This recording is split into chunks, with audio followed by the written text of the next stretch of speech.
Mapagpalang araw mga kapsat. Luluto po tayo ngayon ng bola-bolang crab meat. Yung hinimay po nating laman ng alimasag ginawa kong bola-bola. Luluto natin siya sa sweet and spicy bola-bola mga kapsat. Ito yung patyam na luto lang naman mga kapsat, pero siguradong masarap. Basta gusto ka sa Ricardo, sa ingredients. Siyempre, samahan mo na rin ang pagmamahal ng kapsat at yan talaga nagpapasarap yan.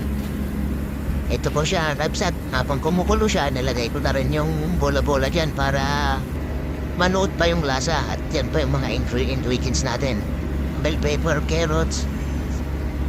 Lalagay na ulam ko natin yan pag marapit ng maluto. Katulad nito, nilagay na natin yung carrots, bell pepper.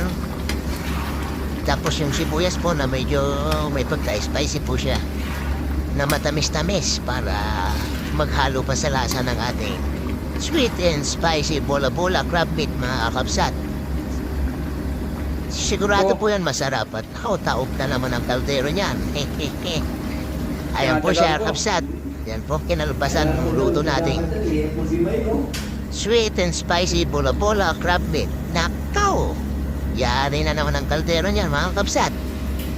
Palagay nyo, masarap ba yan? Thumbs up nga, comment kayo dyan din sa comment section natin kung masarap siya mga kapsat. Thank you!